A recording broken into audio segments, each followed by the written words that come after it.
No rush. We're all good. We rely on these 2 minutes. We gave one. I'm sorry. It must not have come through the audio. In the basement. Okay.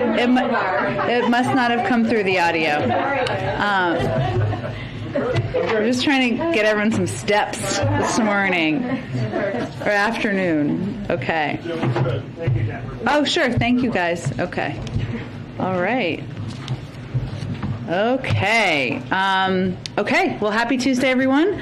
As you all know, just a couple of announcements for all of you at the top. As you all know, the pandemic-induced global supply chain backlog has strained our transportation industry and created a critical shortage of truck drivers. Almost 2 months ago, the Biden-Harris administration launched a trucking action plan to strengthen America's workforce. A key element of this plan is encouraging the trucking industry to recruit and retain well-trained drivers by creating a safe, welcoming, and stable career path with good-paying jobs and family-sustaining wages. We can think of few Americans better prepared to take on this challenge than our nation's veterans, since many have military trucking experience, are familiar with safety, culture, and have maintenance skills. On Friday, the administration met with veteran service organizations representing nearly 4 million veterans to discuss ways that we and the industry could attract, train, place, and retain veterans in trucking jobs. And today, we're pleased to announce the Departments of Labor, Transportation, Defense, Veterans Affairs, and the Small Business Administration will be raising awareness about 16 different federal programs that can connect transitioning military personnel and veterans to rewarding careers in the trucking industry. A highlight of these efforts is the Department of Labor's Registered Apprenticeship Program. So we see this as a win-win-win, getting more veterans to work, addressing the shortages in the trucking industry. Also wanted to note that as you've heard the president talk about a fair amount, he's committed to using every tool at his disposal to bring down prices, and you're going to hear him talk and the administration talk a lot about this as the week proceeds. That's why we're working to ease supply chain bottlenecks and give consumers more choices. That's why we continue to push for legislation like Build Back Better and a competitiveness bill that will make our economy stronger, lower the cost of essentials, bring more manufacturing to the United States, and strengthen our supply chains. This week, the president is also going to be meeting with business leaders and traveling in the country to Virginia, as you know, to highlight his plan to address prices. While we've made remarkable strides with the fastest economic growth since 1984 and the most jobs created in 1 year ever, he knows there's more work to do to keep prices down. He also talked this afternoon, as you just all heard him do, about how we can build more in America, bring down costs through making more in America, and rebuilding our supply chains. And as I noted, tomorrow he'll be hosting CEOs at the White House to talk about how Build Back Better can lower energy costs. As you know, he's going to Virginia on Thursday to talk about lowering the price of prescription drugs. With that, Colleen, why don't you kick us off? Okay, a couple things. Do you have any information about a possible security threat at Dunbar High School where the second gentleman was? I think he was just taken from the event and it was postponed, but we don't know. I don't have any updates on this. We will venture to see if we can get you anything, even if it's during the briefing. It just happened, yeah. Okay, excellent. And then second, the remaining child tax credit is, the Biden administration is encouraging people to use what's left of their remaining tax credit. So to what extent do you hope that you can show the benefits of the program to overcome skepticism about the program, kind of by getting this last bunch of money out there?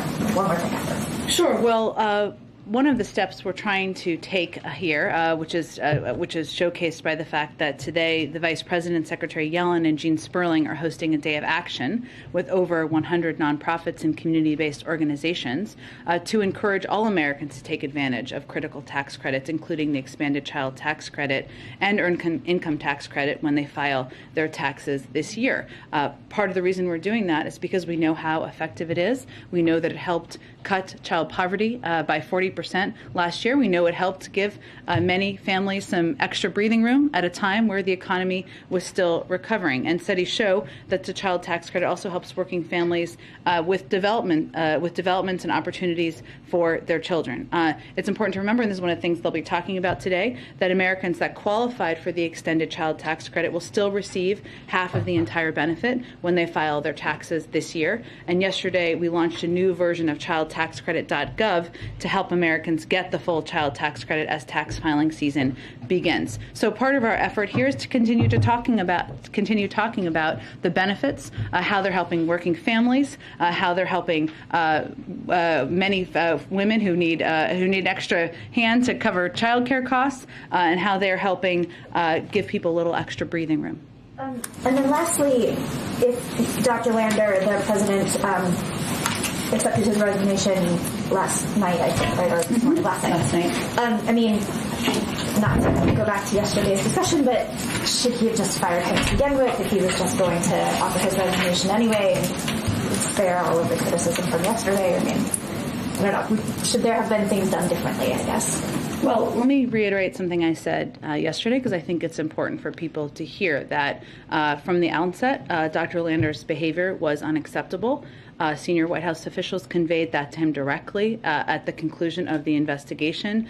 And, of course, we talked about that yesterday. And what happened here is we, as a part of the implementation of the Safe and Respectful Workplace Policy, something that we implemented and announced last May, or put out there last May, we implemented a process, including an investigation, including a meeting that Dr. Lander had with senior White House officials to convey the severity of his actions and what steps he was expected to take, and the fact that there would be compliant. He was expected to be compliant. As you saw, we released Dr. Lander's note last night to all of you, or his letter of resignation, I should say. It was made clear to him through the course of the day yesterday, I suppose, that he could no longer lead OSTP effectively.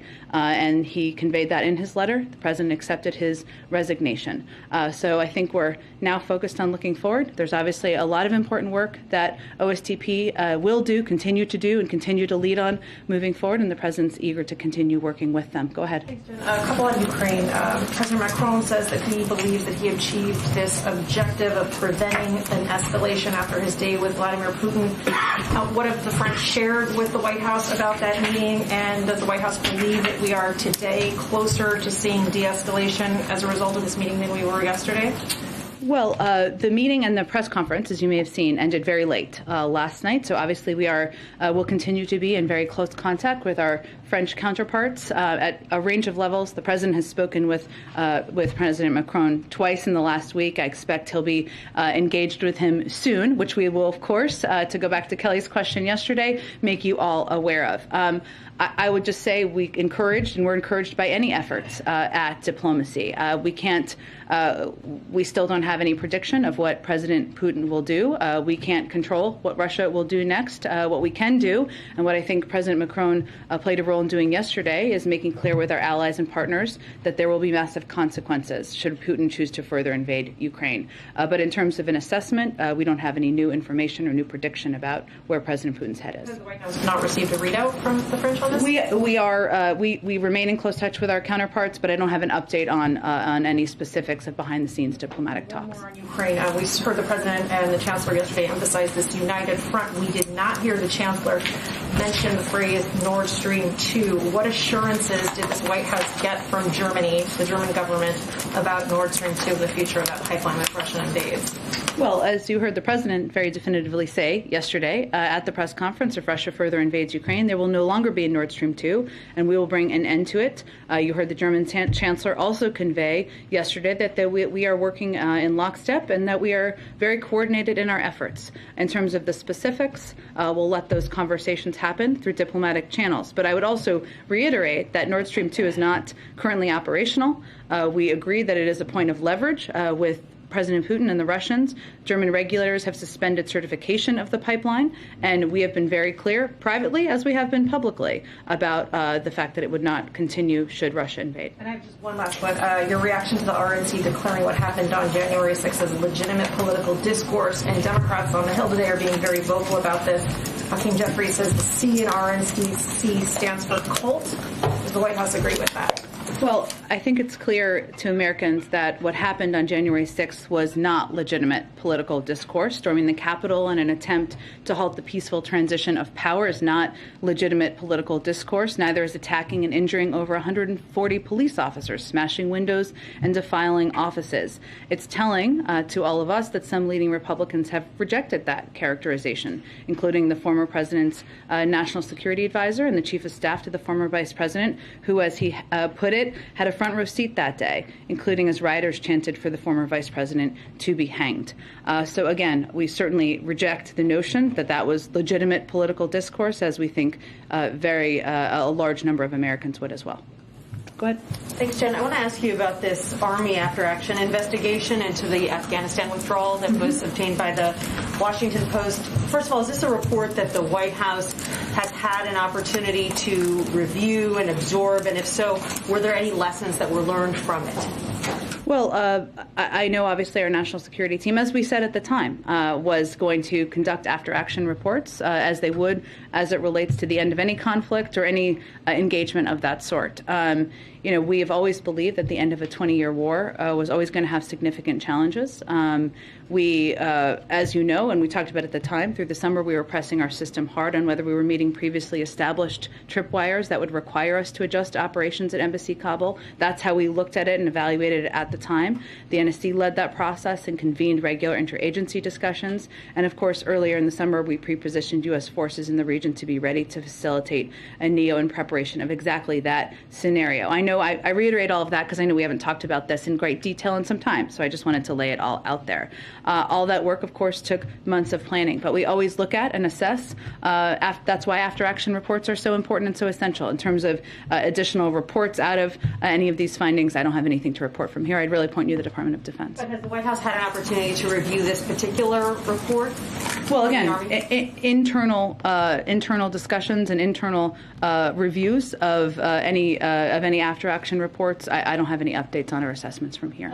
Among the criticisms from military commanders in the document is that as late as early August of last year, the NSC, quote, appeared to lack a sense of urgency about planning for an evacuation because it would signal that we have failed.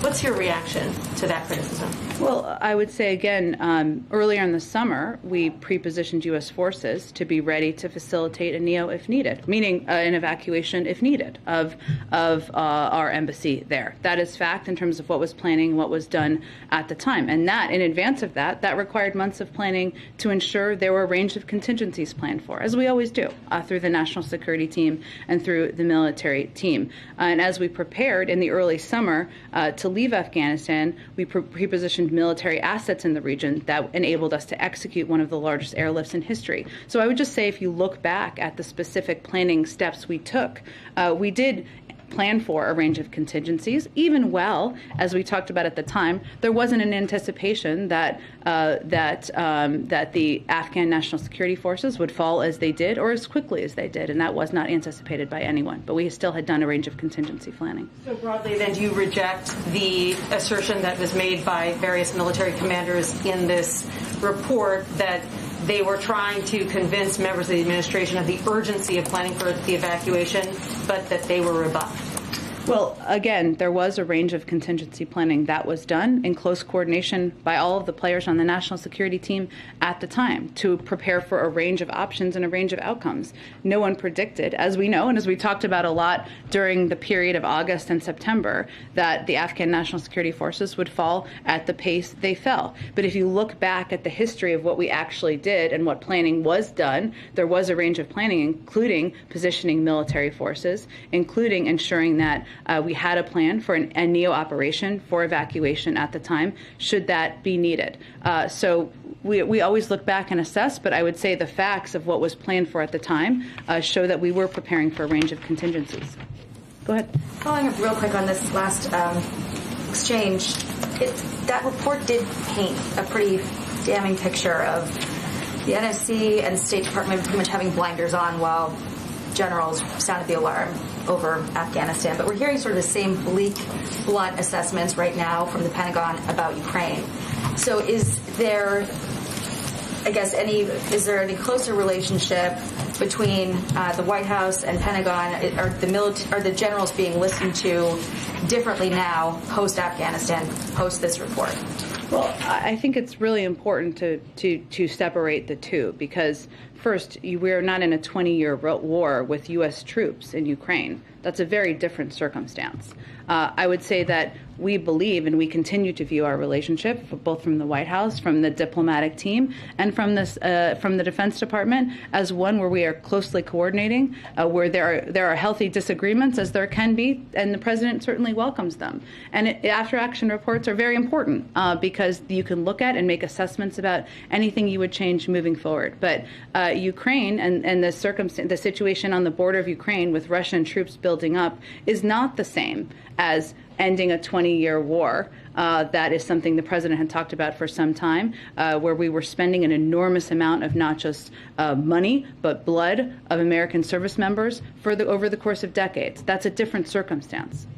On this meeting between Putin and Macron yesterday, it sounds like the White House does not have a clear idea yet about whether there was, in fact, a deal or not for Russia to de-escalate, or besides rather not to go give any further escalation. Obviously, the Kremlin denied reports that the French put out about having struck a deal. If the U.S. is not aware of where things stand, doesn't that signal that there's a separate negotiating track happening between the Europeans and Russia right now that could put the U.S. at risk of being sort of shut out from that discussion? Not in any way. I completely disagree with what you just conveyed. First of all, there are a range of diplomatic conversations happening all the time, and that's been the case for many weeks. The United States is a key player in the vast majority of those negotiations. At the same time, there are important formats, whether it is bilateral leader-to-leader engagement, which President Macron was a part of yesterday, or the Normandy format, which is something we fully support, which is the format that the Minsk agreement would be discussed through, which includes Ukraine, Russia, Georgia, and France. That's another format that we fully supported. Those are conversations that have been happening, and typically through a diplomatic process, there are a range of conversations that are happening at the same time. Again, as I noted a little bit earlier, the president spoke with President Macron twice over the last week, including on Sunday, the day before he spoke with President Putin, and I expect he'll speak with him soon again. But it's also important to note that there are others. The German Chancellor, who was just here yesterday, is also meeting with President Putin tomorrow, and certainly if there is diplomatic progress, we would welcome that, but we will believe it when we see it with our own eyes at the border. On the warships that moved in to the Black Sea, there are some people who are fearing that this is another invasion force potentially targeting the city of Odessa. Obviously, the Kremlin is saying that it's just exercises. But is there concern in the White House that, while we're buying time for this diplomatic push, that Putin is just bolstering his forces, building his forces, while we're all talking? Sure. Well, I know that my colleague John Kirby has spoken to this from the Pentagon, so I'd point you to his comments. But I would say that we are always going to leave the door to diplomacy open, because we think as long as we don't know what President Putin is going to do, and we don't, and he has not invaded Ukraine at this point, then it is important to always keep that door open, because that's always the preferred path. At the same time, we are not just talking. We have built through 200 engagements. Talking is an important part of it, I guess. But to build an agreement with our partners and allies in Europe about putting together a severe set of economic consequences should they decide to invade. We have provided an enormous amount of security assistance to Ukraine to make sure they are prepared. So we are working on a number of paths, as you should do. But diplomacy is always going to be the preferred path. One last one on masks. Yeah. When are we going to hear from the CDC on this guidance? California yesterday changed their guidance. Randy Weingarten, Teachers Union, is vocally asking for the White House and the CDC to weigh in. So when are we going to hear from the CDC about updating the guidance on masks? You'll have to ask the CDC. The CDC moves at the pace of data and science. I would note that our goal remains continuing to ensure that there is guidance that helps school districts stay open. That's our goal. We want kids to be in school. 98% of schools are open. That's a very good sign. We know it works. The CDC is always going to be reviewing their guidance, including mask guidance. But in terms of when they will provide additional new guidance, that is up to them. Do you believe then that the the Democratic-led states who are breaking with the CDC on this guidance, that they're throwing science away and that the CDC has access to different science somehow? We don't look at it through that prism. These states, I think it's important to note, they still allow for decisions to be made by local school districts. Where we come up with concern, where we have great concern, if a kid or a parent chooses to wear a mask, or a school district decides they should keep mask guidance in place, and there are leaders who are preventing them from doing that. That is the place in some other states. But our hope is that states, leaders, will look at the science and data about what's going on. They'll make decisions about local school districts. Local school districts have always made these decisions. That remains the case. Go ahead. I'd like to ask about the Supreme Court process. Sure. 3 weeks left before the president. Who's counting? I know. Has any of this process moved to a point where you are requesting documents, background materials directly from those women who are among the potential choices? And also, how are you facilitating the president in getting advice from allies and so forth on the outside who may want to pitch their favorite contenders? We're certainly seeing lawmakers and others speaking publicly. That's a little different than speaking directly to the president. How is that information getting to him? Sure. Well, let me start with the second part, and then I'll come back to the first, to the best of my ability.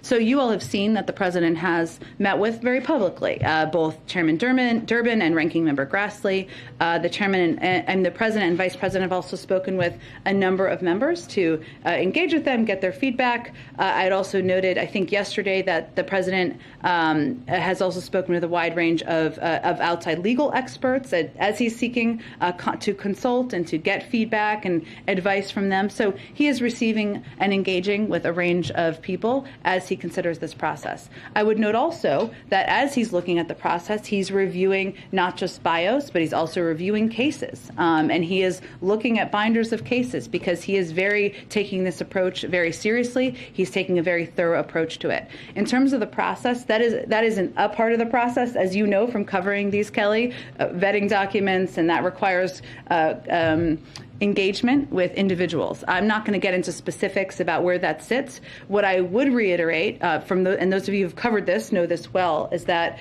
we later in the process, the very end of the process, is typically when the president would interview candidates. We remain on track to announce a nominee by the end of the month, but that is typically the very end of the process. Can you say that the field has narrowed a bit from the dozen or so that we were originally talking about? That is a natural part of the process, but I'm not going to get into specifics of the numbers.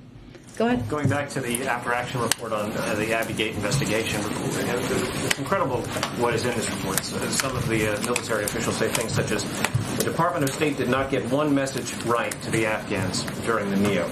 Marines at Abbey-Gate were forced to play God by identifying who would be allowed into the airfield.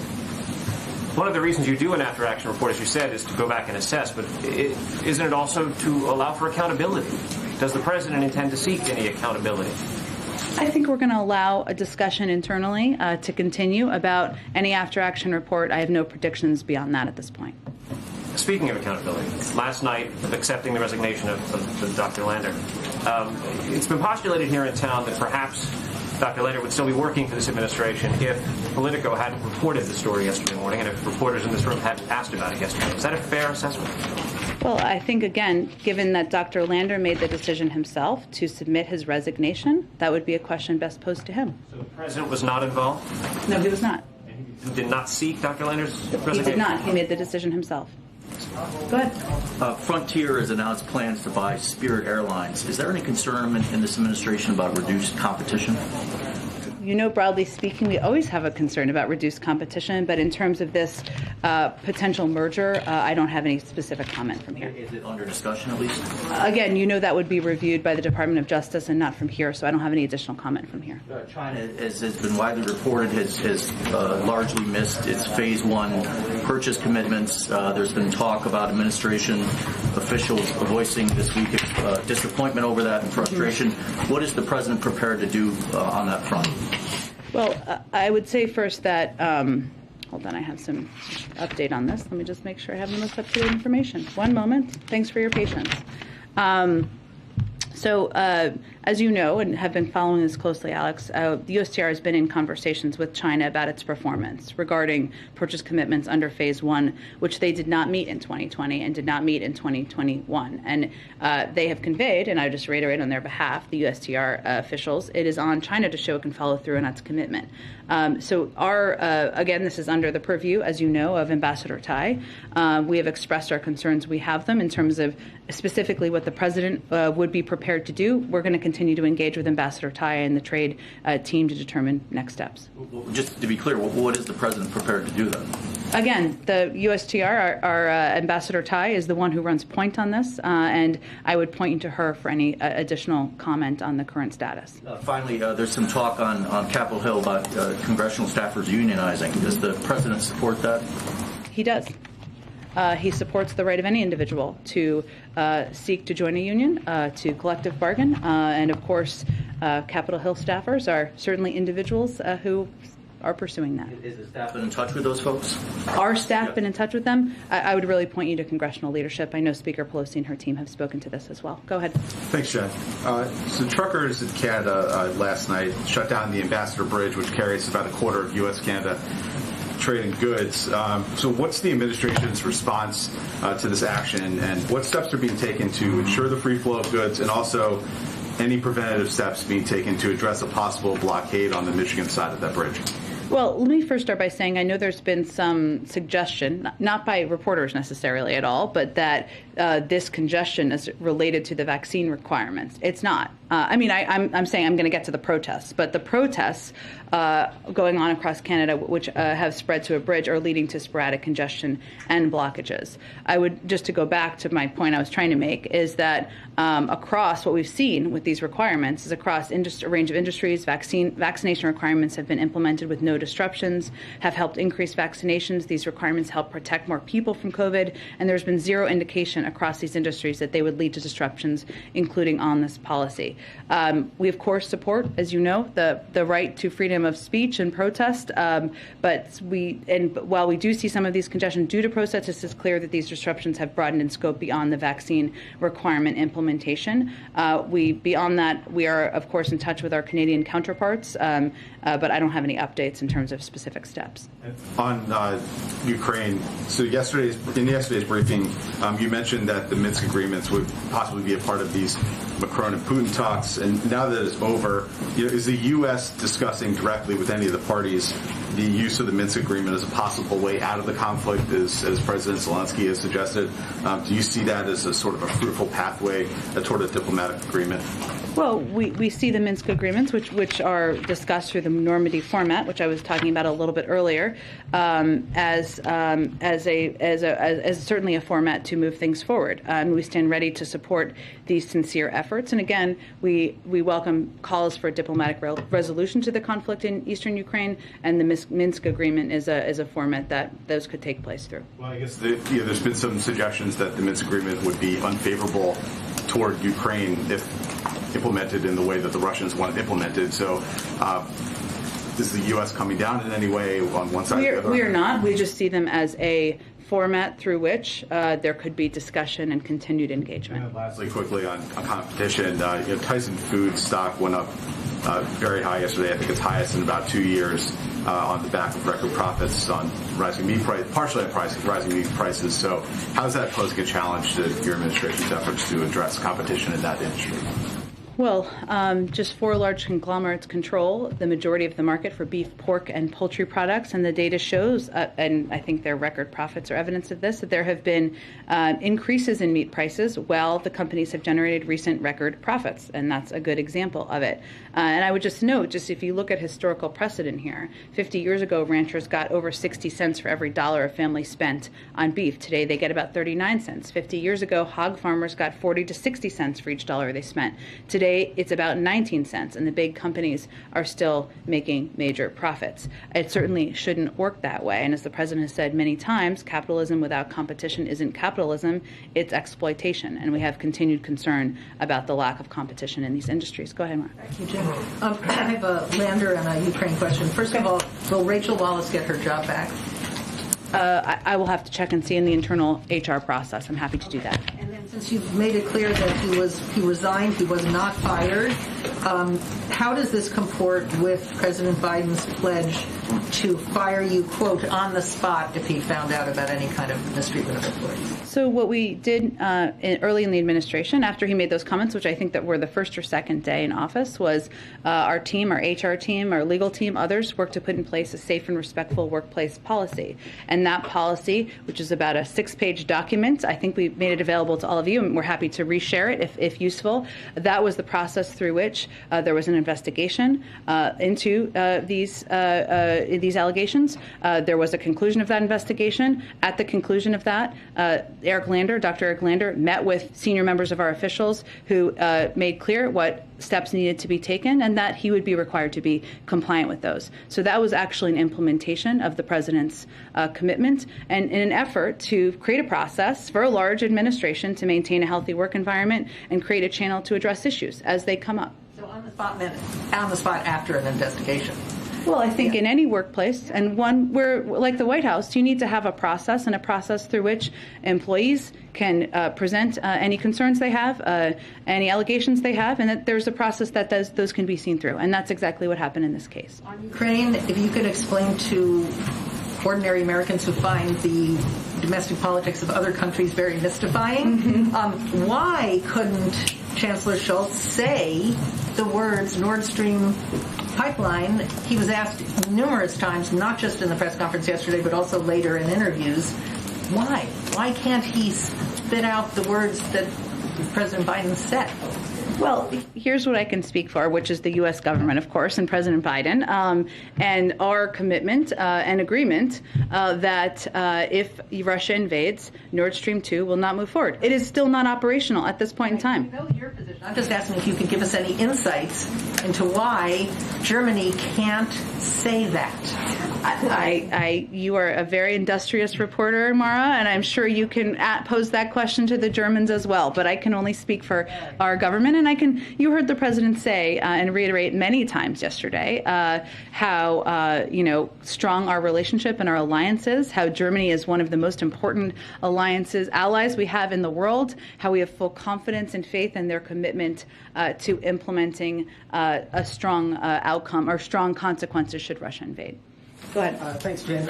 If I heard you correctly earlier, you were saying that President Biden was not involved in directly seeking Dr. Lander's resignation, but can you clarify if he accepted the resignation because of the investigation or because of the public outcry around it? Well, I would say if you go back to the letter that Dr. Lander submitted, this is very small type. I don't know if this means I'm getting older, but what he conveyed in that letter was that he did not feel that it was possible to continue effectively in his role. He conveyed that, and he also conveyed that he felt the work of his office was too important. And the president, was that the result of the public response or the response of his team? You'd have to ask Dr. Lander that question. But the president accepted the resignation letter he submitted last night. But it sounds like the investigation was completed in December. So actually, it was completed. The full process was completed at the very end of January. And so why did it not occur that there was any repercussions until after it became public?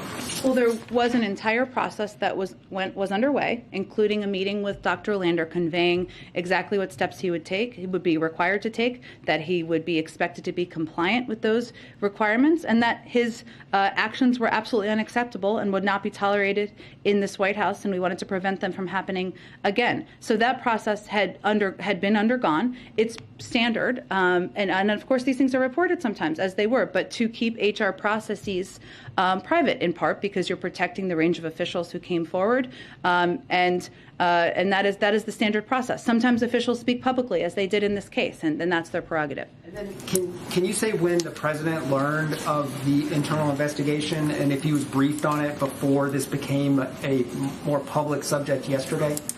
He was made aware in advance of after the conclusion of the investigation, but beyond that, I don't have any updates on the timeline.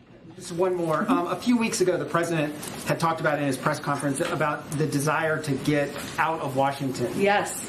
Since He's then, still trying. He's trying to get on that plane. That's my question, I guess. He's had a trip to Pittsburgh. He's had Yeah. a trip to New York. As you alluded earlier, he's going to Virginia. Is this the robust kind of schedule that he's looking for, or is there something that's keeping him in Washington? Can you talk a little bit? Well, I think there are a couple things that obviously every president juggles, and including this president is juggling right now. If he could spend every day on the road, he probably would do that. And, you know, when you're traveling as president, you know, the world comes with you a bit, but there's certainly an open Supreme Court spot that he needs to fill. He takes very seriously. He wants to approach that very thorough with a thorough approach. Of course, he's getting regular updates on Russia-Ukraine from Russia and Ukraine and the buildup of troops on the border. So there are a number of course, important priorities that at times can keep a president here and maybe are keeping the president here. However, I think we'll be getting out there more. He'll be getting out there more in the country. Otherwise, maybe he'll fire one of us. I don't know. But he's eager to do that. He wants to be out in the country. And I think as we get to the period of time post State of the Union, I think you'll see more of that. Go ahead. Thanks, Jen. Just a quick follow-up on Kelly. Has the president spoken with Congressman Clyburn about his advocacy that has been very prominent for Judge J. Michelle Childs for the Supreme Court? I don't have any updates on specific members he's engaged with beyond the ones we've read out or you've seen publicly. Though I would say members of our Supreme Court team, you're very familiar with, have been engaged with a range of members, including Mr. Clyburn. Okay. And back on Ukraine, what was the president's response to this U.S. assessment that a Russian invasion of Ukraine could kill 25 to 50,000 civilians and cause a humanitarian crisis that would end up with 5 million refugees?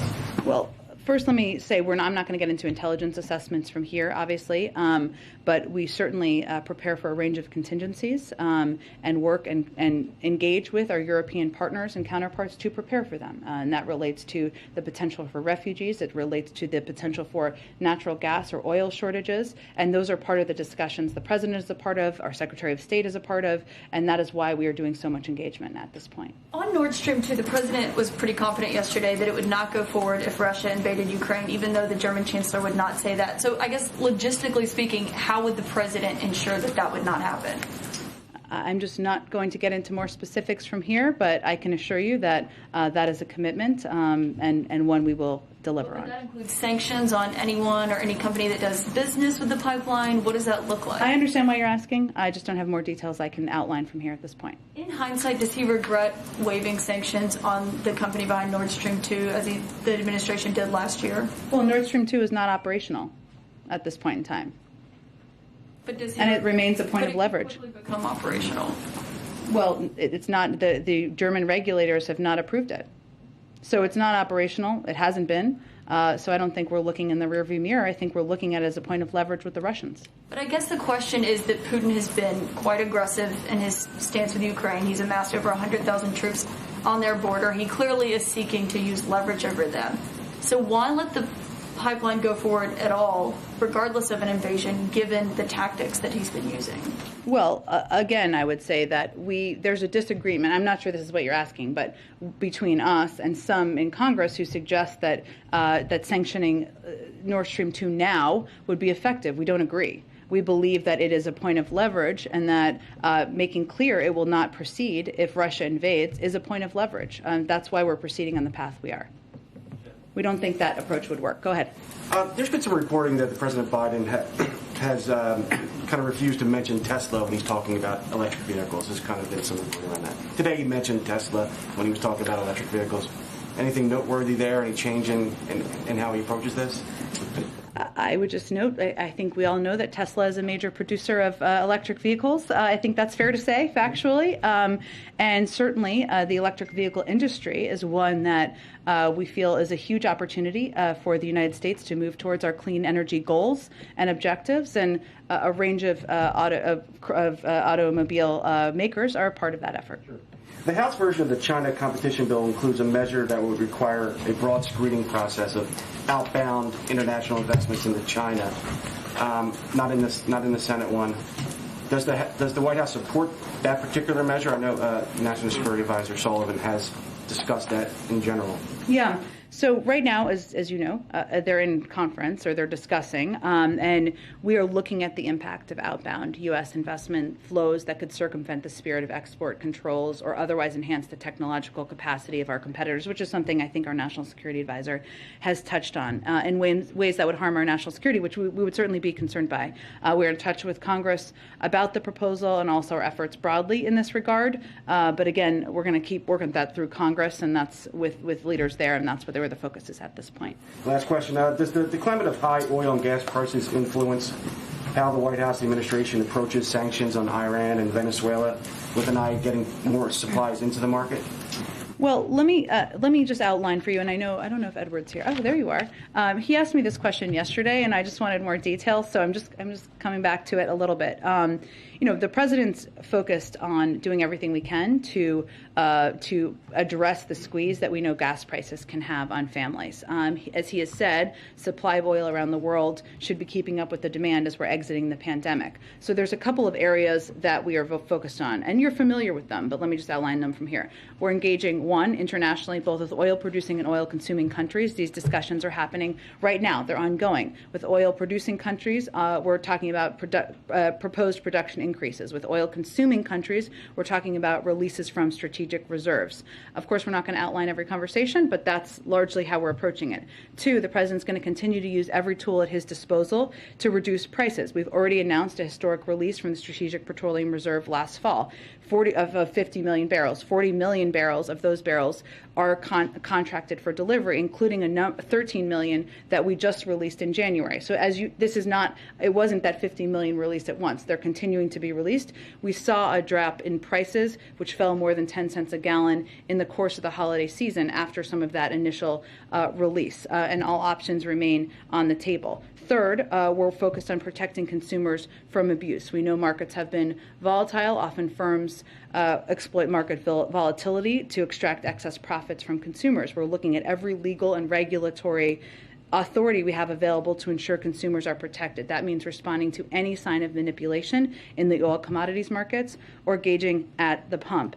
So we are looking at it, we are approaching it through all of those forums, and the president's overarching view on prices, of course, is that he wants to address the squeeze on consumers, is that nobody, now that even with those barrels released, prices are rising. That's because supply is not keeping up with the demand. We know that is the issue, the core issue. Nobody should hold back supply at the expense of the American consumer, particularly as the recovery from the pandemic continues and oil producers around the world have the capacity to produce at levels that match demand and reduce the high prices. That is what we're going to continue to convey. Just one real quick point of clarification. Yeah.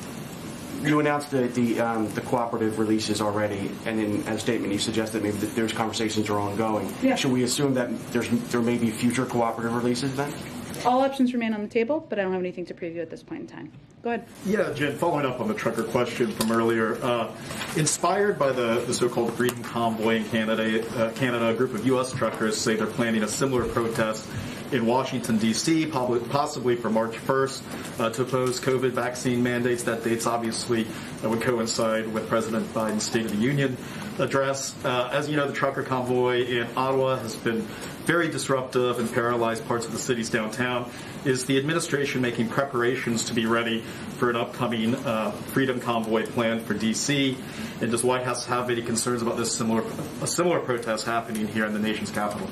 And do you mean by preparations like security preparations, or do you mean preparation, or is it on your radar? I'd have to check with our team on security preparations. I think what I would just reiterate here is that we know that requirements work. We have not seen a disruption as it relates to requirements to the industry. Where we have seen disruptions has been related to these convoys and protests. Now, everybody can peacefully protest. We fully support that, but it's important to note where the disruption is occurring. On a different topic, forgive me if I missed this earlier, does the White House plan to fill Dr. Lander's position? How quickly would you want to nominate somebody? We do. I don't have an update on the timing, but certainly the president is confident in the expertise of the OSTP team and their ability to move forward on key components of the agenda they're responsible for. Final topic. The White House has recently held kind of local ECD announcements here with the Intel project 2 weeks ago in Ohio, today with the electric vehicle station facility in Lebanon, Tennessee. And so I'm curious, what has the federal government's role been in these sorts of announcements versus the governors of these two states in terms of getting these projects? So just so I understand your question, what are we, in terms of how do we get them the money? Yeah, these are traditionally the kind of projects you might expect the governor to announce, and instead we're seeing them here in the White House. What kind of role is the Biden administration have? I mean, are you working in tandem with these governors, or is it? Typically, yes, exactly. And if the governor can attend, we typically invite them. And sometimes they've taken place in states. And, I think it's important, the president believes it's important to lift up the ingenuity of American businesses and companies, and especially companies that are creating jobs here in the United States and putting people back to work. Go ahead, Katie. Thanks, Jen.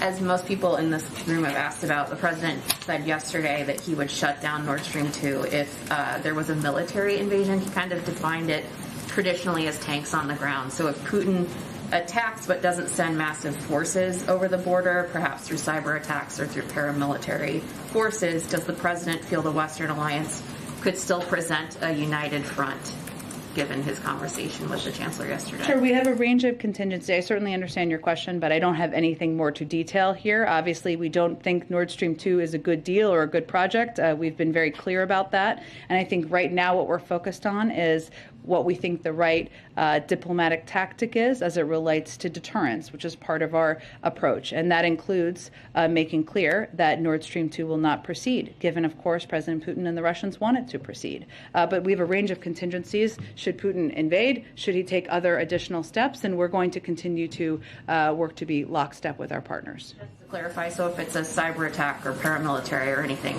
besides tanks, would he pull, well, I know it's not operational, but would he stop Nord Stream from going forward?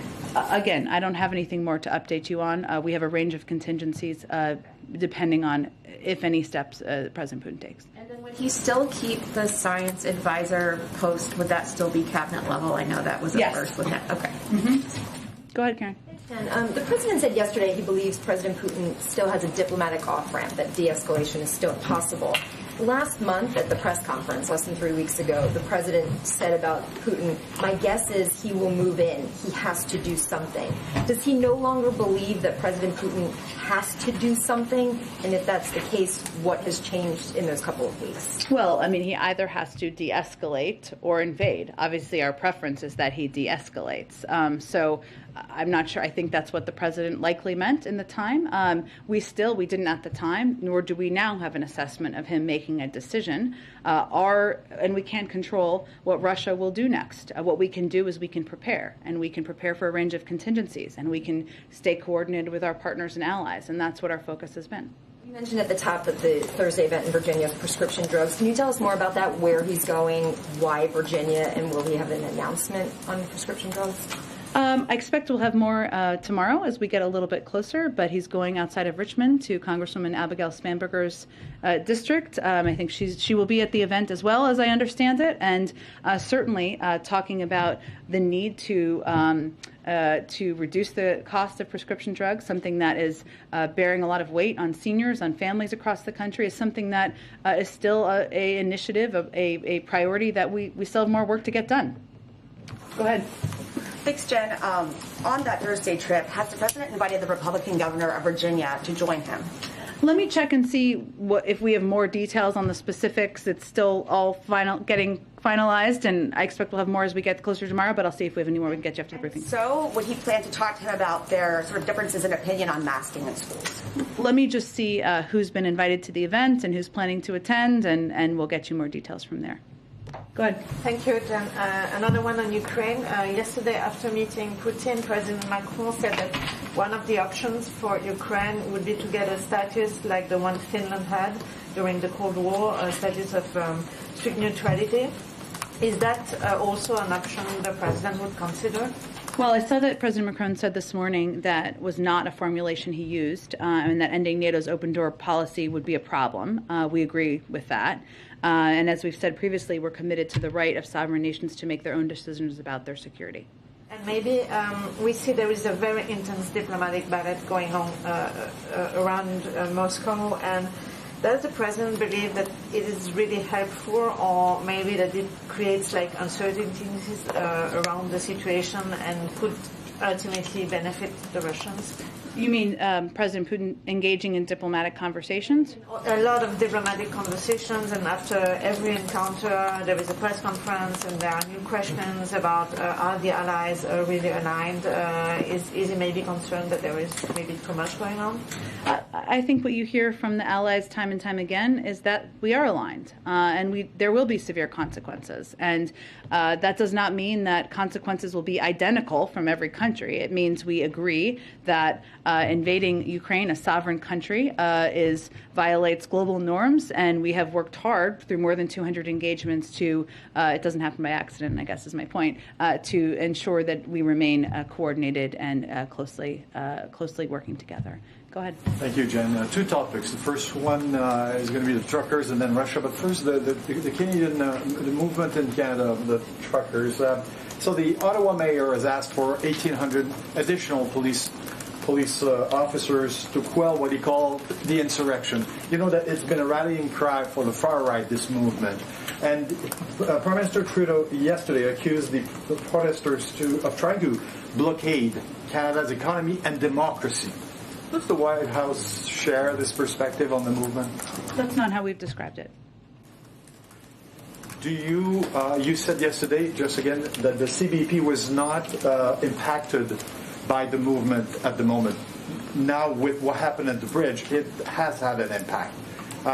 Isn't that, considering that now trade is concerned, shouldn't the White House put more emphasis on what's going on the other side of the border? I don't think we've ever de-emphasized. I just think I was trying to convey that while there was kind of a view by some that it was related to vaccine requirements, it wasn't. It was related to congestion created by the protests, which I think is important for people to understand. In terms of what's being done, of course, we're closely engaged. Department of Homeland Security would be the right entity to talk to. Thank you. Go ahead. Just the last question on Russia. Sorry. The Russian president yesterday with Emmanuel Macron commented, and I quote, they being the West, the U.S., the NATO, trying to calm us down with assurances that NATO is a peaceful and defensive organization, but then he cited Iraq, Libya, Belgrade as counter examples. What do you say to that? NATO has always been a defensive alliance. It is Russia that is, let me finish my answer. It is Russia that is building up tens of thousands of troops at the border, not NATO. We are working to plus up support for our partners. They have the ability to de-escalate, and we certainly hope they do that. Go ahead. This afternoon, the White House issued a statement criticizing Florida legislation that would restrict classroom discussion of sexual orientation or gender identity. It's relatively rare for the White House to weigh in on state-level legislation. So you can speak about the decision to weigh in on this particular bill and why this issue rose to the level that the White House wanted to put something out there? Well, for those of you who weren't following this, maybe all of you were, but let me first say that every parent, as one myself too, hopes that our leaders will ensure their children's safety, protection, and freedom. And today, conservative politicians in Florida rejected those basic values by advancing legislation that is designed to target and attack the kids who need the support the most, kids from the LGBTQI plus community, who are already vulnerable to bullying, and we've seen that in study after study, and violence just for being themselves and just for being who they are. Make no mistake, this is not an isolated action in Florida. Across the country, we're seeing Republican leaders taking action to regulate what students can or cannot read, what they can or cannot learn, and most troubling, who they can or cannot be. This is who these kids are. And these legislators are trying to make it harder for them to be who they are. So we felt it was important to speak out against this action and speak really and felt it was important to do that today. Go ahead. What's the White House reaction to the Supreme Court late yesterday restoring an Alabama voting map that a lower court ruled was discriminatory? Yeah, this is a very important story. So I would say that we need to make sure, as you've heard the president say, that our sacred voting rights are fully protected. We should be moving forward, not backward. That is always the view of the president, the vice president, and this White House. That means ensuring fair election maps that protect the rights of black voters to have an equitable and meaningful opportunity to elect candidates of their choice, as the Voting Rights Act and Supreme Court precedent have guaranteed for decades. It is deeply disturbing to us that the Supreme Court gave Alabama a free pass to use a map that in 2022 that 3 federal judges found to discriminate against black voters. This is exactly what the Voting Rights Act is in place to prevent, and one of the reasons it's so important to pass a reauthorization into law. And they did this without the Supreme Court finding any reason to doubt that conclusion. That is concerning to us, and certainly protecting people's rights, not taking steps backward, is our objective. The administration, as you know, through the Justice Department, took legal action against Texas. They challenged those maps perceived as being discriminatory. Given that the voting rights legislation here in Washington has basically been put on pause for a number of reasons, has the White House considered any sort of unilateral or preemptive actions against states that might try to take similar steps as Texas and Alabama did? Again, I understand the question. I would point you to the Department of Justice, as you know, but for others, we're not a party to this lawsuit, but I would point you to the Department of Justice. Go ahead. Hi, thanks. A couple on Dr. Lander. I want to be precise first, I guess, on his resignation, because you said it became clear to him yesterday. Did the president or anybody else in the White House encourage him to resign, or was this 100% totally voluntary? This is a decision made by Dr. Lander. And what does it say to the staff, I guess, in the administration, that the president appeared happy to keep him in his role until essentially this became public and became untenable, at least in Dr. Lander's mind? What does that say to the staff? I wouldn't say that's an accurate depiction of how the president feels or we feel, and so I appreciate the opportunity to restate that Dr. Lander's behavior was not acceptable at all. And the president did not view it as acceptable either. There was a full process that was undergone. That was an implementation of the policies put in place last spring, the Safe and Respectful Workplace Policy. That included a thorough investigation. It included a meeting of Dr. Lander with individual senior officials from the White House team, and it included specific steps he had to take to prevent this from happening ever again. And I think what people should be assured of in the White House is that the president's committed to maintaining a healthy work environment, to creating a channel also to address any issues that come up, and that channel was created through this policy last May. And lastly, are there any other senior White House staff or cabinet members who have been subject to investigations like this? And can the White House commit to making them public in the future, given that it was the public scrutiny here that ended up in the resignation? Well, again, I certainly understand the question, and we want to create an environment here that's safe and people feel comfortable, and they also know the channel where they can express concerns as they have them. But this is an HR process and an internal process because of that, and we typically keep those processes private to respect the individuals, the privacy of the individuals who come forward, if individuals come forward, and that's how we would proceed moving forward.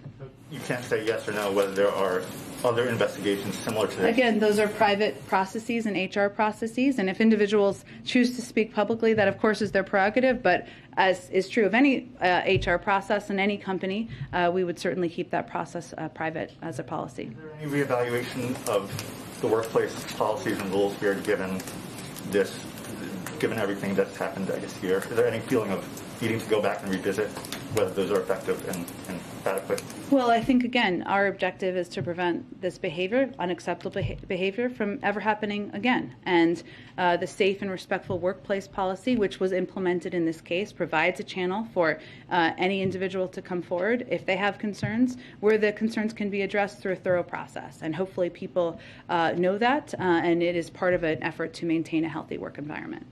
Go ahead. Hey, thanks, Jen. Immigration reform seems like a non-starter in the current Congress, but today freshman Republican Congresswoman Maria Elvira Salazar presented an immigration reform bill that would legalize millions of undocumented. And she's calling it a starting point. She's got Republican backing. Will the president agree to invite her to the White House, listen to her ideas, and incorporate them somehow? Well, the president proposed an immigration bill on his first day in office, and certainly he's eager to work with anybody who wants to put in place immigration reform policies that would create a safer system, a more effective system, a more humane system at the border. I'm not familiar with all the specific details, but certainly we engage with a range of members about their policies. Let me just do one last one here. Go ahead. I wanted to ask for an update on how many COVID-19 rapid tests you've received from the president's pledge to provide free testing. Have been sent out. Received to you and then sent out to Americans. Sure. I know there's a COVID briefing, I think tomorrow or Thursday. Let me check with them and see. I don't have the numbers in front of me, but I can see if they're in a position to provide an update on that. Thanks, everyone. Okay, everyone. I'm sorry. I think we got to wrap up, but more tomorrow. Let's do this again. Can you finally take the question on Africa? I'm often answering questions on Africa. I'm happy to do some more tomorrow. I'll look forward to talking to all of you tomorrow. Thanks, everyone. Thank you. Thank you.